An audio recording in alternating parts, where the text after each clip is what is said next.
Bonjour. Depuis la création du monde, de nombreuses catastrophes ont émaillé son histoire. Elles sont citées dans la Bible. Quelques-unes apparaissent à visage découvert, comme le déluge, la tour de Babel. D'autres sont suggérées et d'autres carrément cryptées, notamment celles qui touchent notre époque. Pour les lire, il faut d'abord connaître parfaitement l'hébreu. Baigner dans la tradition orale, écrite, et avoir accès au code de décryptage. Autrement dit, il nous faudrait plusieurs vies, à nous non-juifs, pour commencer à toucher l'écume des eaux de la Torah, transmise depuis des millénaires. Je ne sais pas vous, mais moi, je ne sens ni le courage, ni la capacité de me lancer dans cette aventure perdue d'avance. Pourtant, c'est le chemin que j'ai choisi. Cette contradiction flagrante fait sourire, mais c'est la seule qui s'ouvre sous mes pas. Irrationnelle, elle est à contre-courant de la logique et si peu raisonnable.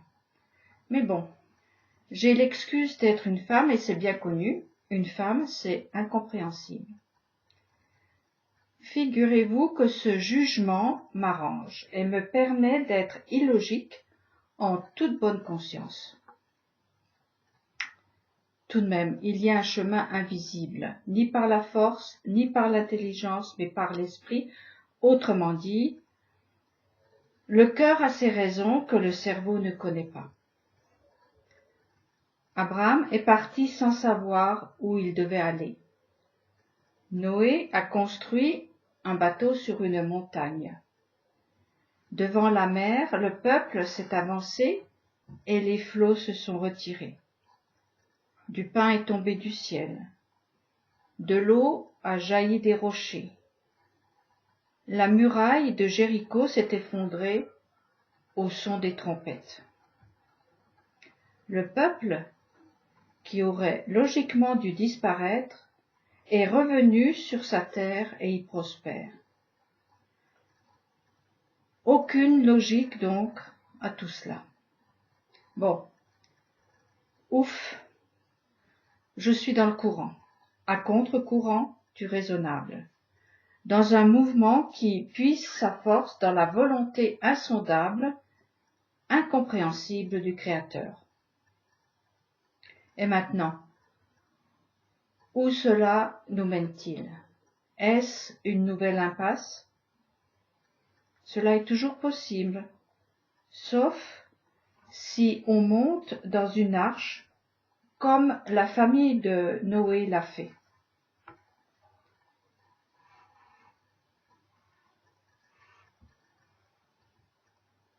À l'époque, il est dit que la terre était couverte de la méchanceté des hommes.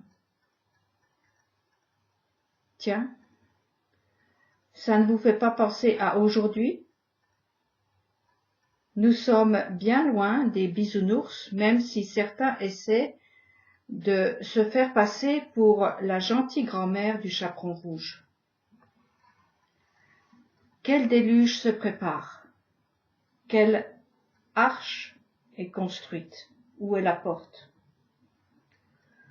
On peut reprocher à Noé de ne rien avoir dit, de ne pas avoir cherché à infléchir le jugement divin,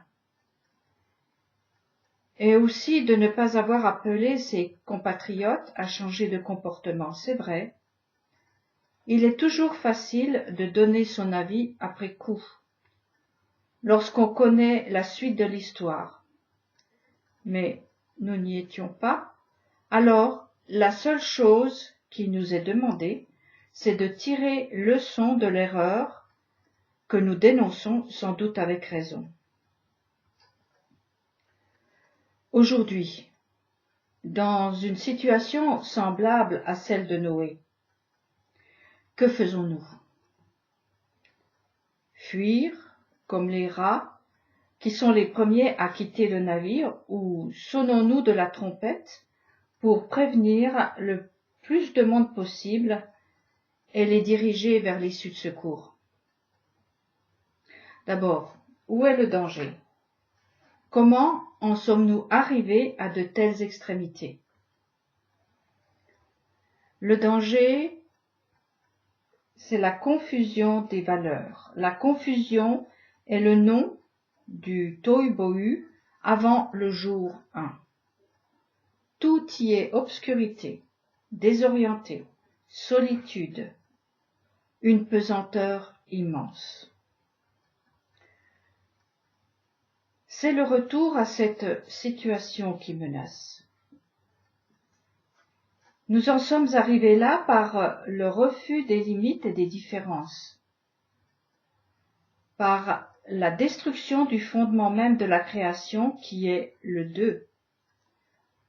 Un, c'est Dieu. Deux, c'est la création et tout ce qui s'y trouve. Le ciel, la terre. Le jour, la nuit. Le féminin, le masculin. Un homme, une femme. Ça, c'est la création. Plus royaliste que le roi, nous avons joué au plus malin et nous sommes en train de tout perdre. La joie, le bonheur, la liberté et la paix. Dès le début, lorsque l'humain s'est trouvé face à l'autre, à quelqu'un d'autre, il l'a détruit, en l'accusant, comme Adam face à Ève, en lui coupant la gorge, comme Caïn face à Abel. Toute l'histoire humaine est gangrénée par ce problème. Qui t'es, toi, qui n'est pas moi? Il faut que tu penses, que tu parles, que tu agisses comme moi, sinon je me sens mal. Alors, s'il te plaît, aie au moins la décence de disparaître de ma vue. Sinon, nous connaissons la suite. Être deux. Supporter le deux est insupportable car trop humain. Pas assez parfait pour celui qui se confond avec Dieu et veut rester seul malgré les paroles du Créateur. Il n'est pas bon que l'homme soit seul. Même après la grosse catastrophe du déluge où tout a été remélangé, donc, on ne distinguait plus le ciel de la terre. Après la catastrophe, les choses ont été remises dans l'ordre, comme avant, comme au début, un jour, une nuit. Les semailles, les récoltes, un été, un hiver. Tout cela ne cesseront de se succéder, quelle que soit la volonté des plus grands dictateurs. Aujourd'hui, nous en sommes toujours là. Suppression, ou tout au moins tentative de suppression de toutes les différences. Un seul homme pour avoir la paix. Ce n'est pas bon. C'est l'opposé de la lumière. C'est une obscurité massive, lourde, qui est plus que l'absence de lumière. Cela s'avance vers nous comme un tsunami. La maladie contient le remède, disons-nous. Notre maladie est le refus des limites. Il est interdit d'interdire, ou tout est grâce et à l'inverse, tout est justice. J'ai raison, donc tu as tort. Je connais la vérité, donc le reste est du mensonge. Bref, je, moi, tout ou rien, et alors le couperet tombe ou la bombe explose. Il n'y a plus de limites, donc la guérison se trouve dans les limites.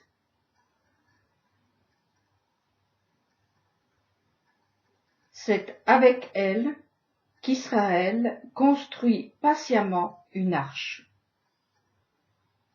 Plier les cheveux en quatre, c'est leur habitude, afin de trouver le bord infranchissable des moindres détails du quotidien. Ils ont construit une cabane de branchages entremêlés. L'interprétation, la limite. Le toit est ouvert. On peut y voir les étoiles pour s'orienter, comme la lucarne dans l'arche de Noé permettait de le faire. Par là, Noé lisait le temps. Il envoyait des messages en lâchant des oiseaux. La cabane que Israël a construite est décorée. On y mange, on y dort, c'est le lieu d'accueil de l'étranger. Nous sommes des invités. Nous pouvons entrer dans ce lieu précaire pour écouter ce que l'autre a à dire et ainsi retrouver la structure de l'Adam avant qu'il ne se liquéfie dans la confusion. Cette cabane, tissée dans le temps et l'espace, ressemble plus à un nid qu'à une maison.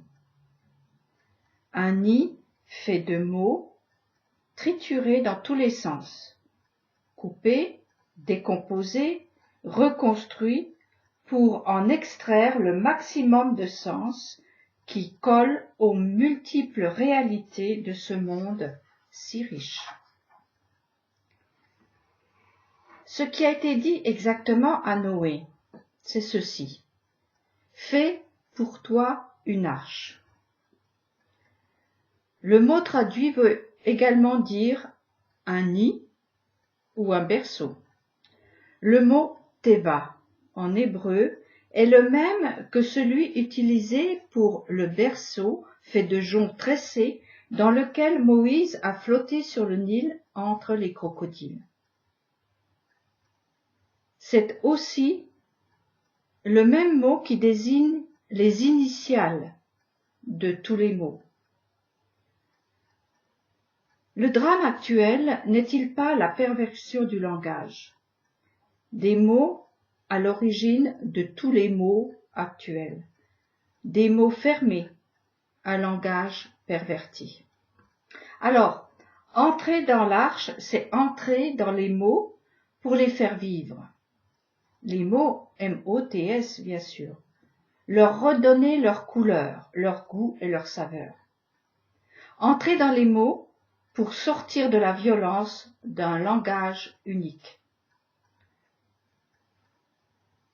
En effet, nous sommes à la veille, ou peut-être déjà dedans, d'un retour à la confusion où les différences sont gommées.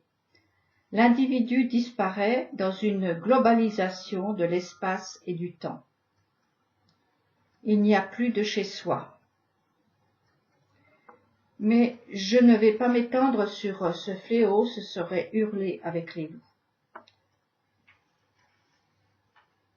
Pour conserver son individualité et ne pas se laisser entraîner dans les flots ravageurs du mensonge et de la manipulation, seul le nid, arche, bateau, coffre, construit par les maîtres d'Israël, nous permettra de ne pas sombrer dans le chaos. Notre cerveau et notre cœur doivent être débarrassés de déchets, nettoyés, pour agir juste, faire le tri, distinguer, trouver le trait de lumière dans l'obscurité. Alors chacun saura quoi faire, pour que la vie ne disparaisse pas de la terre en même temps que celle de l'homme. Construire l'arche, monter dans l'arche, ce n'est pas chercher une autre planète dans le cosmos ou faire des plans sur la comète. Construire l'arche, c'est prendre les briques ou les planches, comme vous voulez, que sont les mots de la Torah avec leur poids et leurs mesures spécifiques. Les amener au cerveau qui les transformera en énergie de construction, suivant l'individualité unique de chacun, mais avec un seul but, bâtir un monde meilleur. Construire un nouveau langage pour voir le monde dans son potentiel de renouvellement. Pour échapper à la manipulation des dictatures de tout poil, en mal de sang et de vie volée, écoute ce que dit celui qui parle depuis le bout de l'univers et du temps. Tu ne peux ni sonder, ni mesurer, encore moins comprendre, mais écoute. Sois un patient. Un élève le temps nécessaire à la formation du fils d'Adam en devenir. En guise de conclusion, j'aimerais juste attirer votre attention sur les dimensions de l'arche de Noé. Elles ont été dictées par Dieu, ce qui signifie qu'elles sont porteuses d'un message important et éternel. Cette arche doit avoir 300 coudées de longueur, 50 de largeur et 30 de hauteur, ce qui écrit en hébreu le mot langue. Langue, à la fois l'organe physique et la langue d'un pays. Quel programme, n'est-ce pas? Mais quel travail aussi! Et c'est un travail passionnant. Bon courage à tous.